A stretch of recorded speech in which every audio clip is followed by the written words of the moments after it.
우리가 하나님의 살아계심과 전지전능하심을 믿는다면 사실 우리는 하나님 앞에서 더 겸손하고 순종하게 서야 합니다. 왜냐하면 우리가 왜 하나님의 능력을 경험하지 못하는가? 하나님의 능력을 경험하지 못하는 이유가 우리에게 온전한 순종과 믿음으로 감당하는 자리가 있지 않기 때문입니다. 여러분, 믿음은 이깁니다. 여러분, 믿음은 이긴다는 걸 믿으십니까? 믿음이 이겨요. 이기는데도 불구하고 우리는 확신이 없어요. 이미 예수 그리스도를 믿는 그 믿음이 수많은 역경과 환난과 고통 속에서 승리를 가져왔다는 것을 우리는 알고 있음에도 불구하고 당장 내 앞에 펼쳐진 현실과 상황 앞에서 우리는 주저앉게 돼 있고 두려워하게 돼 있고 근심하게 되면서 우리 안에 계속해서 온전하게 믿는 믿음보다는 자꾸 머리로 생각하게 되고 또 상황과 형편들을 바라보게 되고 내가 가진 것과 없는 것들을 생각하게 되다 보니까 온전하게 하나님을 따라 섬길 수가 없게 되는 거예요. 너희 믿음대로 된다라는 이 말씀은요, 정말 우리의 믿음이 어떻게 하나님 앞에 서 있느냐라는 것 같아요. 목사이지만 가끔은 정말 어떻게 저런 믿음을 가지고 있을 수 있을까라고 할 정도로 하나님에 대한 확신을 가지고 모든 자를 감당해내시는 분들을 보게 됩니다. 때로는 너무 이성적이지 않고 논리적이지 않는다라고 생각하는데, 여러분, 제가 수요일에도 말씀드린 바와 같이 우리가 논리적이고 이성적인 것이 바로 이 종교라면 하나님은 절대 저와 같은 사람, 여러분과 같은 우리를 절대 선택하지 않으셨을 거래요. 하나님은 결코 논리와 이성으로 일하시는 분이 아닙니다. 나는 나에 대해서 어떤 마음을 가지고 있는지 몰라도 하나님은 나에 대해서 늘 언제나 동일한 마음으로 지켜보시고 사랑하신다는 거예요. 그래서 그 하나님의 시선을 놓치지 않는 사람은 언제나 이깁니다. 그런데 그 하나님의 시선을 놓치고 자꾸 스스로 생각하는 거죠. 나를 보면서. 그런데 그 나를 바라보는 그 생각과 말은요, 세상이 주는 생각과 말을 그대로 가지고 오게 됩니다. 그리고 계속해서 나는 안 돼, 나는 어쩔 수가 없어, 왜 나에게만 이런 일이 있는 거야 라고 생각하면서 자꾸 무너지는 자리가 되는 것이죠. 그러나 믿음으로 서면 하나님 반드시 여러분의 모든 자리를 평강으로 바꿔주실 줄 믿습니다. 오늘 10절에 보면 이에 왕이 하만에게 이르되 너는 내 말대로 속히 왕복과 말을 가져다가 대궐문에 앉은 유다 사람 모르드게에게 행하되 물은 내가 말한 것에 조금도 빠짐이 없이 하라. 하만은 이것이 자기가 받을 영광인 줄 알았어요. 그러나 이내 이것은 자기가 죽이려고 했던 모르드게를 향한 것이라는 걸 알게 되고 아마 깜짝 놀랄 새도 없었을 겁니다. 밤새 모르드게를 어떻게 죽일까 고민하며 이른 아침부터 왕에게 고하여 모르드게를 죽이려고 했던 하만이었는데, 밤새 왕은 고심하고 모르드게에게 어떤 상을 줄까 고민하다가 그 모르드게의 가장 큰 대적자인 하만을 불러서 하만에게 지금 이 명령을 하고 있는 상황, 하나님께서는 모든 역사에 간섭하시는 분이세요. 그래서 하나님께서는요, 우리가 생각하지 못한 일들을 만들어 가시는 그러한 능력이 있으신 분이라는 걸 여러분 놓치지 마셔야 됩니다. 하만이 한 말이 11절이었죠. 하만이 왕복과 말을 가져다가 모르드게의 옷을 입히고 말을 태워 성중거리로 다니며 그 앞에서 반포하여 왕이 존귀하게 하시기를 원하는 사람에게 이같이 할 것이니라 하니라. 그래서 우리가 늘 조심해야 됩니다. 교만하지 말아야 돼요. 자만하지 말아야 됩니다. 내가 이 정도면 됐겠지, 나 정도면이라는 생각을 가지고 있다가 수치와 조롱의 자리에 서게 되는 거예요. 하만이 생각해 보세요. 뒤에 모르드게를 태우고 앞에서 끌고 가면서 너희는 왕이 존귀하게 하시기를 원하는 사람이 이 사람과 같으니까 너희도 이같이 해라. 왕이 존귀하게 여긴 사람은 이같이 하는 거다. 왕의 옷을 입히고 왕관을 씌우고 또 왕의 말을 태우고 더 나아가서 왕이 가장 총애하고 아끼는 자기의 신하를 앞에 세워서 이렇게 영광 가운데 있게 한다.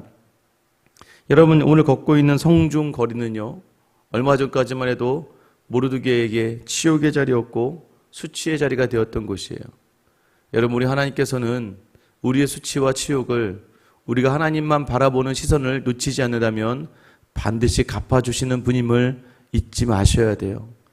여러분, 그래서 우리가 기도하며 이 시간들을 감당해내는 거예요. 수많은 분들이 그렇게 그 자리를 감당해낸 거예요. 수치와 조롱의 자리이지만 하나님께 내어 맡기고, 하나님께 내어 맡기며 남편을, 아내를, 부모를, 형제를, 또 사랑하는 사람들과 또는 많은 사람들을 품고 안고 있다 보면 하나님께서 반드시 이 수치를 거두시고요, 그 자리에서 하나님의 놀라우신 일을 보여주시는 것입니다. 많은 목사님들도 그런 얘기를 하세요. 어떻게 목회를 그렇게 하셨습니까?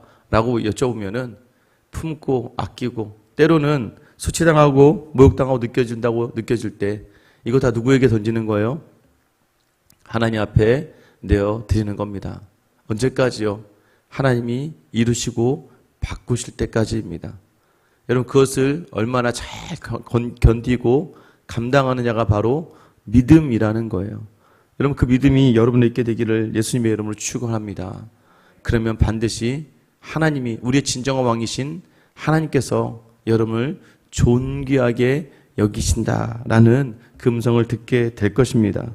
여러분, 이 영광의 자리, 자, 그런데 보세요. 모르드게가요, 왕의 옷을 입고 왕의 말을 타고 왕이 준 모든 것들을 다 이루었습니다. 그런데 12절 보시면 모르드게는 다시 대궐문으로 돌아오고 라고 해요. 다시 대궐문 앞으로 와 있습니다. 아직 유다인의 문제가 끝나지 않았기 때문이에요. 다시 그에게는 이런 엄청난 영광의 자리라도 자신에게 중요하지 않았어요. 모르드게의 모든 목적은 민족을 살리는 일 하나뿐이었습니다. 대궐문 앞에 다시 와서 다시 엎드려져 있겠죠. 그런데 여러분, 엎드려진 이 자리가 어떤 자리일까요? 하나님께 기도하며, 하나님, 저는 이것을 자랑 삼지는 않을 거예요. 하나님, 저는 이 자리에서 하나님께 기도하는 건 우리 민족을 살려주세요. 여러분, 모르드게는 초지일관, 하나의 목적을 가지고 세상에 어떤 부귀의 영화가 자리가 있다 할지라도 흔들리지 않고 오직 하나님 앞에서 하나님의 백성을 살려달라는 근련만으로 그 자리에 있었던 겁니다. 그런데 여러분, 이제 하만은 어떻습니까? 하만은 번뇌하여 머리를 싸고 급히 집으로 돌아갔다. 여기서 번뇌하다라는 의미는 애곡하다, 애통하다라는 의미예요. 여러분, 애곡하고 애통하는 건 언제 합니까? 이 장례식에서 하는 거예요. 머리를 싸다. 여러분, 이 머리를 싸다라는 표현이 뭐예요?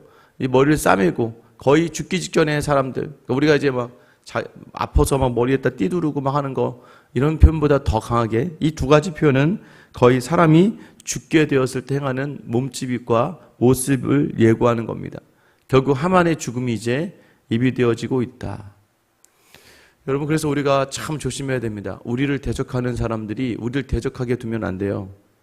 우리를 대적하는 사람들을 그대로 두면 그 사람들이 바로 이런 자리, 죽음의 길로 갈 수 있다는 것을 여러분 기억하셔야 됩니다. 그래서 우리가 늘 조심해야 되는 게, 나를 대적하는 하나님, 저 사람 갚아주세요. 근데 여러분, 그 사람 그냥 더욱더 비참하게, 여러분, 그러면 여러분의 마음 편할까요? 그래서 우리가 더욱더 삶의 자리가 더 많은 신경과 집중과 선을 행해야 되는 이유가 뭐냐면, 나를 사람들이 대적하지 않도록, 나를 대적하면 하나님을 대적하는 건데, 하나님을 대적하게 되면 여러분, 그 사람 사망의 길을 경험할 수밖에 없는 건데, 여러분, 우리는요, 가끔 나를 대적하는 사람 하나님 쳐주세요, 하나님 없애주세요. 물론 얼마나 내가 속이 상하고 화가 나니까 그런 기도를 하겠습니까마는, 정말 그러면 그 모습 보면 여러분 정말 좋으실 것 같으세요? 수많은 분들과 관계 속에서 저에게 상처 주셨던 분들이 많이 있죠. 그럼 그때는 기도하다가, 하나님, 저 사람이 저런지 모르겠어요.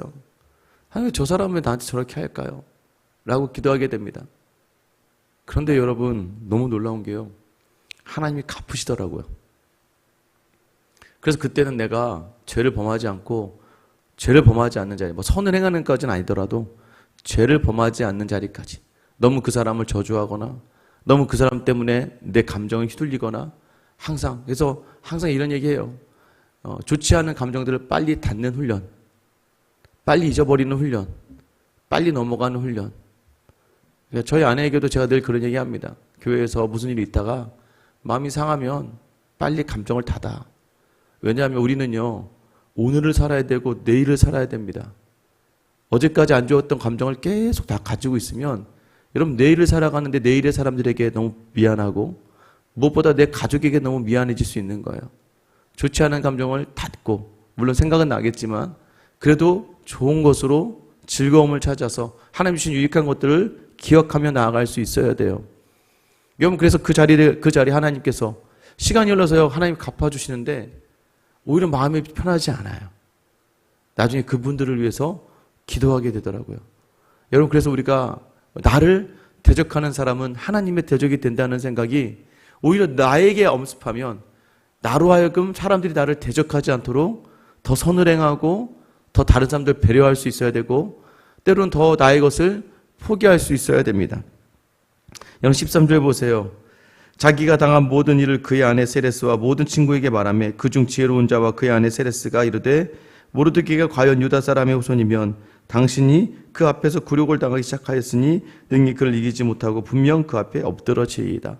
갑자기 여러분 친구들부터 불러 모읍니다. 여러분, 그러니까 이 하만이라는 사람, 여러분 악한 사람들의 특징이 뭐냐면 사람에게 기대고 사람에게 의지하는 사람이에요. 사람만 보는 사람이에요. 여러분, 결국 사람들 앞에서, 그러니까 자기 모든 인생이 사람들에게 자랑이 되고 사람들에게 자기의 영광을 드러내고 싶고, 또 뭐예요? 이런 사람 특징이 뭐예요? 사람들에게 위로받고 싶어요. 사람들이 위로받아서 뭐합니까? 잠시 그 한마디 했던 사람, 위로했던 사람 기억도 못해요. 여러분, 사람들에게 위로받는 자리 불렀더니 여기서 어떤 일이 일어납니까? 지혜로운 자가, 여기서 나오죠. 친구 중, 그중 지혜로운 자가, 그의 아내 세레스가, 또 그의 아내 세레스가 말하죠. 뭐라고 이야기합니까? 진짜 과연 유다 사람이면 당신이 그 앞에서 굴욕당하기 시작한다. 이 굴욕당하기 시작하다가요, 이제 내일 등장하는 말인데 엎드러지다라는 표현이에요. 과연 그가 유다 사람이면 엎드러질 수밖에 없다. 여러분, 이걸 지금 누가 얘기하고 있어요? 믿음이 없는 이 하만의 친구들이, 그리고 이 황금이라는 뜻을 가지고 있는 이 교만하고 완악한, 나무를 세우자고 주장했던 아내 세레스가 이야기하고 있는 거예요. 정말 유다인이면 하나님이 함께 하실 텐데 자신들도 모르게 이 이야기를 하고 있는 거예요. 그 앞에서 우리가 엎드러질 수밖에 없다라는 거. 여러분 기억하셔야 됩니다. 여러분이 참 성도가 되면 그 누구도 여러분을 대적할 수가 없는 거예요. 왜요? 하나님이 나와 함께 하시기 때문이에요. 그 모든 삶을 드러내기 때문이에요. 그래서 여러분, 주변의 사람들이 여러분 볼 때마다 야, 정말 하나님이 함께하는 사람인 걸 어떻게 알 수 있습니까? 세상의 모든 부귀 영화를 가지고 있어서가 아니에요. 세상의 모든 것들이 그 사람에게는 아무런 영향을 주지 않기 때문에 무서운 거예요. 다른 사람들은 돈 하나 가지고 벌벌벌벌 떠는데 믿음의 사람들은 하나님을 신뢰하며 돈이 행복의 다가 아니잖아. 다른 사람들은 건강하지 않으면 벌벌벌 떠는데 나 하나님이 함께 하시니까 건강 안 좋을 수 있지. 그러나 하나님이 함께 계심이 더 우선이야. 세상이 사람들이 두려워해야 될 것들에 대해서 두려워하지 않는 것. 왜요? 참 하나님이 나와 함께 하시기 때문에.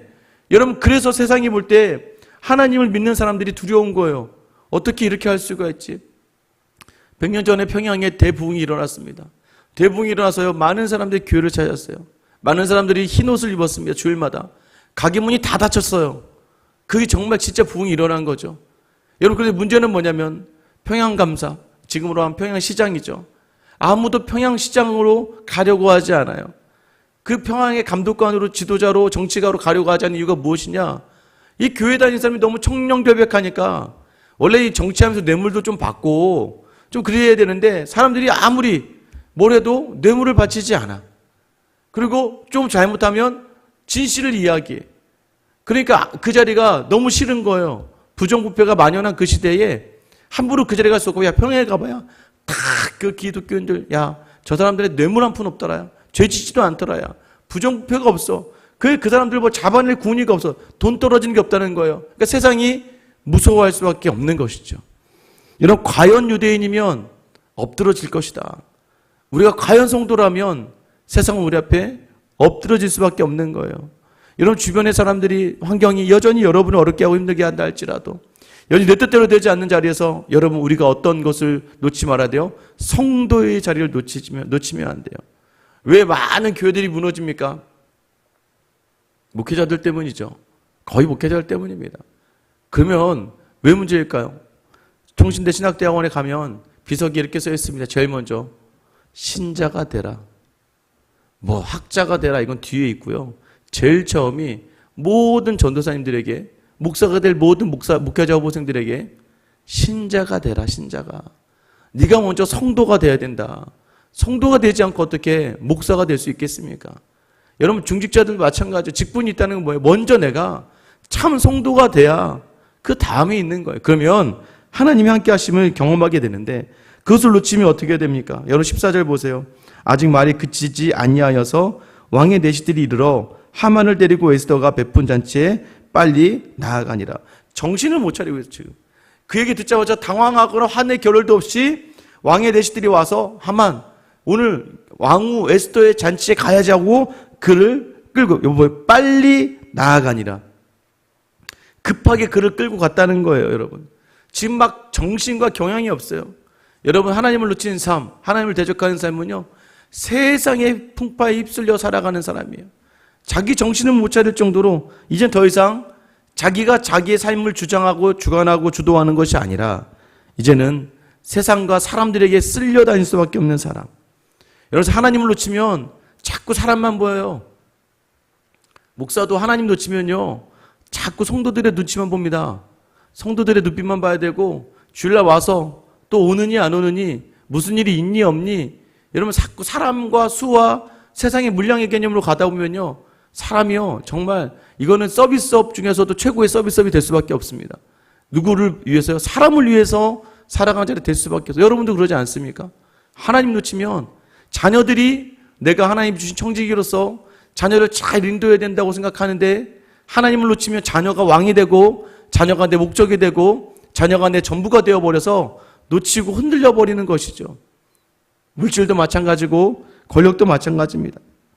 여러분 그러나 하나님을 붙드는 자리, 오늘 어떤 자리입니까? 성중 거리에서 수치와 모멸의 자리를 영광과 기쁨과 존귀의 자리로 바꾸시는 분이 바로 하나님이십니다.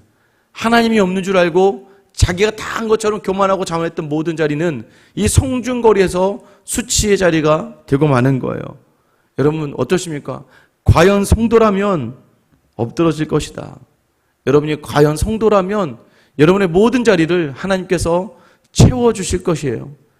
여전히 지금은 답이 보이지 않습니다. 그런데도 불구하고 우리에게 하나님 오늘 주시는 말씀은 뭐예요? 그래도 너희가 성도다. 성도가 무엇입니까? 하나님의 부르심을 받은 수많은 사람들 택하여서 자기 목숨을 아끼지 않게 내어주시면서까지도 우리를 위해서 끝까지 자기에 대한 사랑을 확증하셨던 예수 그리스도의 그 십자가의 놀라운 은혜를 받은 너다라는 걸 기억하는 거예요. 나는 나에 대해 확신도 없고, 나는 나를 사랑하지도 않고, 나는 나에 대해서도 불안한데, 그럼 하나님 우리에게 나는 너에 대한 확신한 사랑을 가지고 있고, 나는 너를 반드시 이끌 것이고, 나는 반드시 너에게 보게 할 것이다. 오늘 이 말씀 들으시며 여러분 다시 한번 여러분의 결단을 하시기 바랍니다. 하나님 앞에서 내가 흔들리지 않고 오늘의 모든 자리 하나님만 바라보며 성도로 온전히 서겠다. 여러분 그 결단 속에서 이미 대적은 여러분 앞에 무너지는 거예요.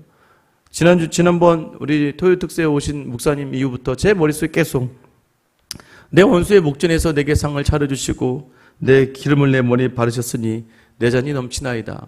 하나님을 붙드는 순간 이미 우리는 이긴 싸움입니다. 말씀을 붙든 여러분 이 시간 이겼어요. 오늘 하루 어떠한 상황 속에서라도 지지 마시고 오늘 그 하나님과 함께 동행하며 승리를 감히 이야기할 수 있는 저 여러분의 하루가 되기를 예수님의 이름으로 축원합니다. 기도하겠습니다. 하나님, 할 수 없고 내가 해서도 안 되는 자리, 하나님 때로는 수치의 자리와 모욕의 자리에서 하나님을 놓치고 살아가 더 무너지는 인생이 되지 않게 하시고 오늘 반드시 수치와 조롱과 모욕과 핍박의 자리를 감사와 존귀와 영광의 자리로 바꾸시는 하나님을 신뢰하며 다시 한번 하나님 우리 삶에 내 생각과 다른 모든 자리들이라 할지라도 내 생각을 하나님 생각에 맞추고 내 뜻을 하나님의 뜻에 맞추는 온전한 성도의 하루를 살게 하셔서 하나님 나의 모든 대적이 하나님의 대적이 되게 하시며 이왕이면 하나님 그 모든 대적이 하나님 앞에 나와 같이 경배하며 무릎 꿇을 수 있는 귀하고 복된 은혜를 경험하게 하여 주시옵소서. 오늘도 여전한 하루가 우리에게 주어졌지만 특별하신 하나님의 사랑이 우리에게 있다는 것을 기억하며 오늘도 한결같이 담대하게 주님만 바라보며 이미 이긴 싸움, 내가 두려워 떨어서 기업을 얻지 못하는 일이 일어나지 않도록 주님 인도하여 주시옵소서. 오늘도 늘 우리를 성도로 부르시기 위하여 자기 몸을 내어주시고 여전히 지금도 문 밖에 서서 우리를 향하여 두드리시는, 우리보다도 우리를 잘 아시고 나보다도 나를 사랑하시는 우리 주 예수 그리스도의 이름 받들어 기도드립니다. 아멘. 다시 한번 기도